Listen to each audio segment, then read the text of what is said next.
Ducks. The day before the last day of school, Mr. Tushman called me into his office to tell me they'd found out the names of the 7th graders from the nature retreat. He read off a bunch of names that didn't mean anything to me, and then he said the last name, Edward Johnson. I nodded. You recognize his name, he said. They called him Eddie. Right. When they found this in Edward's locker. He handed me what was left of my hearing aid headband. The right piece was completely gone and the left one was mangled. The band that connected the two, the lobot part, was bent down the middle. His school wants to know if you want to press charges, said Mr. Tushman. I looked at my hearing aid. No, I don't think so, I shrugged. I'm being fitted for new ones anyway.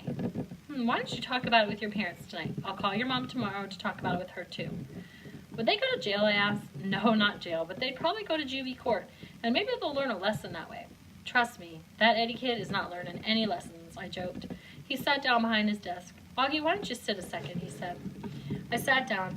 All the things on his desk were the same as when I first walked into his office last summer. The same mirrored cube, the same little globe floating in the air.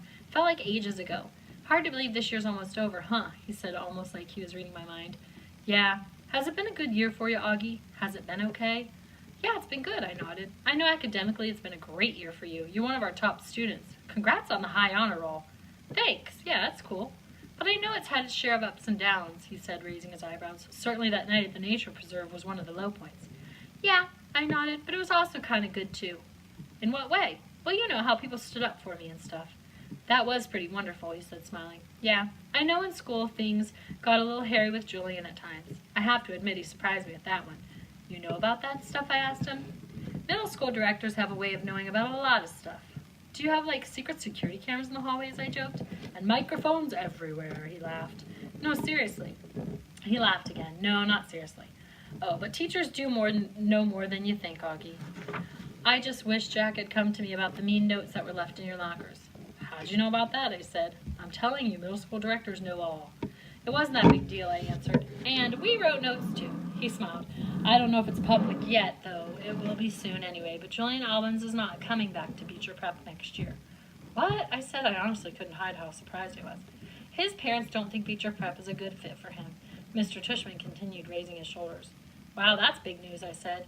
Yeah, I thought you should know. Then suddenly I noticed the pumpkin portrait that used to be behind his desk was gone, and my drawing, the self-portrait as an animal that I drew for the New Year's art show, was now framed and hanging behind his desk. Hey, that's mine, I pointed. Mr. Tushman turned around like he didn't know what I was talking about. Oh, that's right, he said, tapping his forehead. I've been meaning to show you this for months now. My self-portrait as a duck, I nodded. I love this piece, Augie, he said. When your art teacher showed it to me, I asked her if I could keep it for my wall. I hope it's okay with you. Yeah, sure. What happened to the pumpkin portrait? Right behind you. Oh, yeah, nice. I've been meaning to ask you since I hung this up, he said, looking at it. Why did you choose to represent yourself as a duck? What do you mean, I answered. That was the assignment. Yes, but why a duck, he said. Is it safe to assume it was because of the story of the duckling that turns into a swan? No, I laughed, shaking my head. It's because I think I look like a duck. Oh, said Mr. Tushman, his eyes opening wide. He started laughing. Really? Here I was looking for symbolism and metaphors, and sometimes a duck is just a duck. Yeah, I guess, I said, not quite getting why he thought that was so funny. He laughed to himself for a good 30 seconds. Anyway, Augie, thanks for chatting with me, he said. Finally, I just want you to know it's truly a pleasure having you here at Beecher Prep, and I'm really looking forward to seeing you next year. He reached across the desk and we shook hands. See you tomorrow at graduation. See you tomorrow, Mr. Tushman.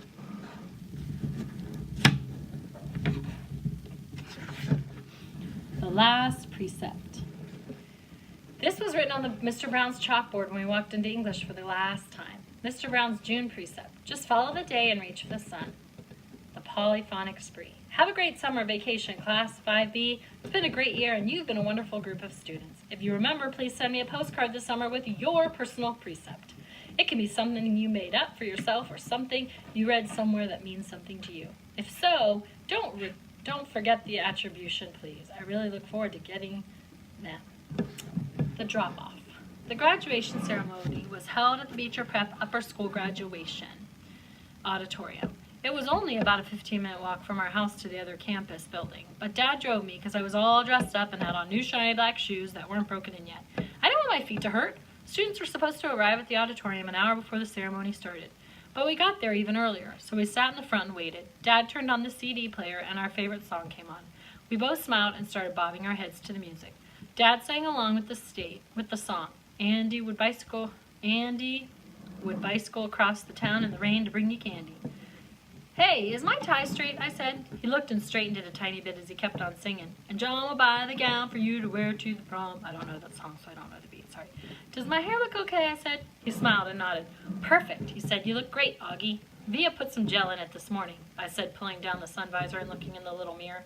It doesn't look too puffy. No, it's very, very cool, Augie. I don't think you've ever had it this short before, have you? No, I got it cut yesterday. I think it makes me look more grown up, don't you? Definitely. He was smiling, looking at me, and nodding. But I'm the luckiest guy on the Lower East Side, 'cause I got wheels and you want to go for a ride. Look at you, Augie, he said, smiling from ear to ear. Look at you, looking so grown up and spiffy. I can't believe you're graduating from the 5th grade. You know, it's pretty awesome, right? I nodded. Feels like just yesterday that you started. Remember I still had the Star Wars braid hanging from the back of my head? Oh my gosh, that's right, he said, rubbing his palm over his forehead. You hated that braid, didn't you, Dad? Hate's too strong of a word, but I definitely didn't love it. You hated it. Come on, admit it, I teased. No, I didn't hate it, he smiled, shaking his head. But I will admit to hating that astronaut helmet you used to wear. Do you remember? The one Miranda gave me, of course I remember. I used to wear that thing all the time. Good gosh, I hated that thing, he laughed, almost to himself. I was so bummed when it got lost, I said. Oh, it did not get lost, he muttered casually. I threw it out. Wait, what? I said. I honestly didn't think I heard him right. The day is beautiful, and so are you, he was singing. Dad, I said, turning the volume down. What? You threw it out? He finally looked at my face and saw how mad I was. I couldn't believe he was so matter-of-fact about the whole thing. I mean, to me, this was a major revelation, and he was acting like it was no big deal. Augie, I couldn't stand seeing that thing cover your face anymore, he said, clumsily. Dad, I loved that helmet. It meant a lot to me. I was bummed beyond belief when it got lost. Don't you remember? Of course I remember, Augie, he said softly. Oh, Augie, don't be mad. I'm sorry. I just couldn't stand seeing you wear that thing on your head anymore, you know? I didn't think it was good for you. He was trying to look me in the eye, but I wouldn't look at him. Come on, Augie. Try to understand, he continued. You were wearing that helmet all the time. And the real truth is, I miss seeing your face, Augie. I know you don't always love it, but you have to understand. I love it. I love this face of yours, Augie. Completely and passionately. And it kind of broke my heart that you're always covering it up. He was squinting at me like he really wanted me to understand. Does Mom know, I said? He opened his eyes wide. No way, are you kidding? She would have killed me. She tore the place apart looking for that helmet, Dad. I said, I mean, she spent like a week looking for it in every closet in the laundry room, everywhere. I know, he said, nodding. That's why she'd kill me. Then he looked at me, and something about his expression made me start laughing, which made him open his mouth wide like he'd realized something. Wait a minute, Augie, he said, pointing a finger at me. You have to promise you'll never tell Mommy anything about this. I smiled and rubbed my palms together like I was about to get very greedy. Let's see, I said, stroking my chin. I'll be wanting the new Xbox when it comes out next month, and I'll definitely be wanting my own car in about 6 years. A red Porsche would be nice, and he started laughing. I love it when I'm the one who makes Dad laugh, since he's usually the funny man that gets everyone else laughing. Oh boy, he said, you really have grown up. The part of the song we loved to sing the most started to play, and I turned up the volume. We both started singing. I'm the ugliest guy on the Lower East Side, but I got wheels and you want to go for a ride. Want to go for a ride, want to go for a ride, want to go for a ride. We always sang this last part at the top of our lungs, trying to hold that last note as long as the guy who sang the song, which always made us crack up. While we were laughing, we noticed Jack had arrived and was walking to our car. I started to get out. Hold on, said Dad. I just want to make sure you've forgiven me, okay? Yes, I've forgiven you. He looked at me gratefully. Thank you. Don't ever throw anything else of mine out again without telling me. I promise. I opened the door and got out as Jack reached the car. Hey, Jack, I said. Hey, Augie. Hey, Mr. Pullman, said Jack. How you doing, Jack, said Dad. See you later, Dad, I said, closing the door. Good luck, guys, Dad called out and rolled down the front window.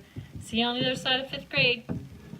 We waved as we turned on the ignition and started to pull away, but then I ran over and he stopped the car. I put my head in the window so Jack wouldn't hear what I was saying. Can you guys not kiss me a lot after graduation? I asked quietly. It's kind of embarrassing. I'll try my best. Tell Mom, too. I don't think she'll be able to resist, Augie, but I'll pass it along. Bye, dear old Dad. He smiled. Bye, my son, my son.